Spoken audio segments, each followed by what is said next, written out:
Leo nasikia niombe kwa ajili ya mtu mmoja ambaye anasumbuka na kulemewa na mzigo wa aina yoyote ambao unamsumbua. Ninasikia ndani yangu kuomba kwa ajili yako wewe ambaye una chochote kile kinakusumbua, una haja moyo wako imekulemea, una mzigo umekulemea, yaani unateseka na teso hilo limekuchosha, limekulemea. Nataka kuomba na wewe. Neno la Mungu linasema kwenye kitabu cha Mathayo sura ya 11 na mstari wa 28, njooni kwangu ninyi nyote msumbukao na wenye kulemewa na mizigo, nami nitawapumzisha. Sijajua ni mzigo gani umekulemea, sijajua ni kitu gani kimekulemea, lakini Mungu ametangaza, ametoa wito, anataka kumpumzisha mtu. Kuna mtu leo Bwana anataka kumpumzisha. Kitu unachotakiwa kuzingatia ni hiki rafiki yangu, kwamba amini. Neno la Mungu linatuambia yote yawezekana kwake yeye aaminie.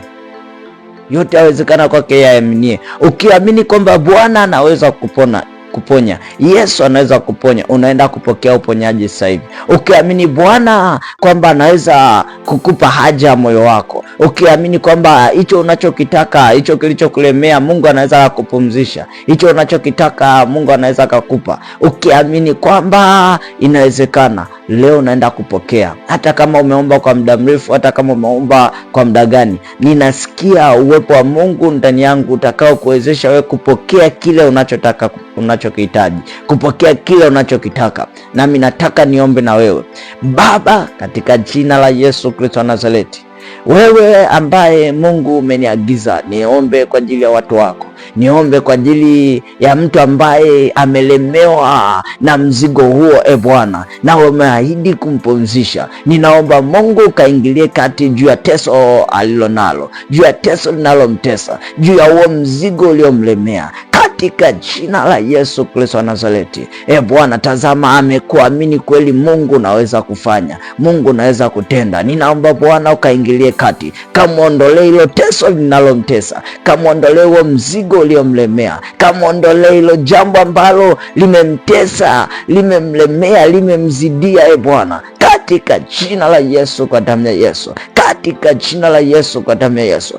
Bwana ukaonekane juu ya maisha yake, kaonekane mfalme amani. Tazama amekuwa kama laumu katikati ya ndugu zake na jamaa zake, katikati ya jamii inayomzunguka, kuwa kama kituko. Amekuwa kama kituko, mtu asiye na maana, mtu asiye na faida. Amekuwa kama mtu ambaye watu wakimtazama wanaona kwamba hakuna Mungu, Mungu hawezi, wala Mungu hamna chochote. Wanamwambia nenda kwa mtaalamu fulani, nenda kwa mganga fulani, acha kutegemea mambo ya Mungu.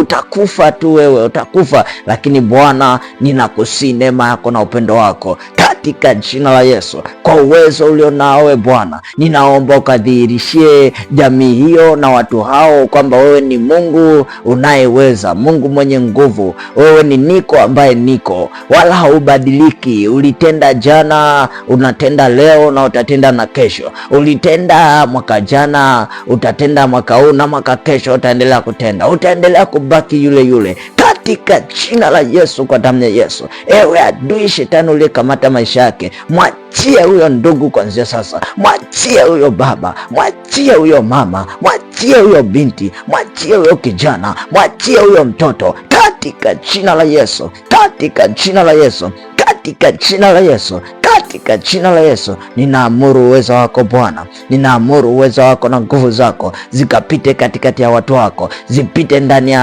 watu wako, zipite ndani ya watu wako, kwa jina la Yesu, kwa damu ya Yesu, kwa jina la Yesu, kwa damu ya Yesu. Ziondoe kila mzigo uliomlemea, ziondoe kila mzigo uliomtesa, ziondoe kila mzigo ambao umemzidia, anashindwa kuendelea mbele, katika jina la Yesu, kwa damu ya Yesu, katika jina la Yesu, kwa damu ya Yesu, katika jina la Yesu, kwa damu ya Yesu. Damu yako Bwana ipite Bwana, ikanene mema juu ya maisha yake, ikanene mema juu ya maisha yake, kwa damu ya Yesu, kwa jina la Yesu, kwa damu ya Yesu, kwa jina la Yesu, katika jina la Yesu, katika jina la Yesu. Ninavunja na kuharibu kazi zote za ibilisi shetani, kazi zote za adui shetani juu ya maisha ya huyo ndugu, kwa damu ya Yesu, kwa jina la Yesu, kwa damu ya Yesu, kwa jina la Yesu. Asante Bwana wangu na Mungu wangu, asante mfalme wa falme, kwa kumefanya na umetenda juu ya watu wako, Asante Bwana mabwana, asante Mungu mkuu, Mungu mwenye nguvu. Kwa Yesu Kristo Mwokozi nimeomba nikiamini sawa sana mapenzi yako. Amen, amen. Rafiki yangu, amini ya kwamba umepokea kile ambacho ulikuwa unahitaji. Mzigo uliokuwa unakusumbua na kutesa, amini ya kwamba Mungu ameuondoa. Bwana amekupumzisha, amekupa pumziko, nawe utaona raha na furaha maishani mwako. Kwa Yesu Kristo Mwokozi nimeomba nikiamini. Amen, amen.